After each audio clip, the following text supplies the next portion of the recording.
à tous, aujourd'hui un osso buco, oui le plat familial du week-end, on va le laisser mijoter et pour cela on a besoin de 4 beaux morceaux de jarret de veau.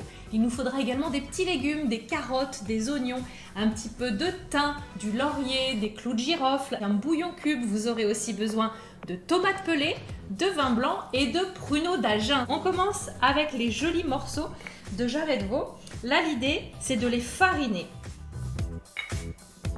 Alors on farine bien sûr pour avoir une sauce onctueuse, ça va aussi nous permettre d'avoir une très jolie coloration et surtout on n'oublie pas d'enlever l'excédent.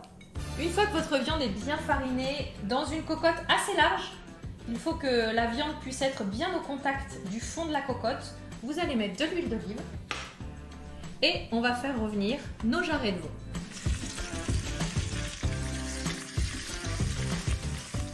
Voilà, on a une belle viande qui est colorée, donc on va la débarrasser. On la met sur le côté. Et dans la cocotte, on va cette fois-ci mettre les oignons. Alors je suis partie sur la base de 4 oignons, coupés en 8, coupés grossièrement. On ne s'embête pas vraiment à faire des découpes très sophistiquées. Vous avez vos oignons, vous les épluchez, on les coupe en 2, chaque moitié en 4 et on met tout dans la cocotte et on fait revenir. Une fois que les oignons sont bien dorés, à ce moment-là, on va pouvoir remettre les morceaux de jarret de veau sur ce lit bien confortable. Ensuite, vous ajoutez les carottes que vous avez coupées en biseaux. Vous mettez également 2 belles boîtes de tomates pelées. Ça va nous permettre d'avoir une sauce vraiment bien onctueuse. Et puis pour les aromates, on met du thym, des clous de girofle, du laurier.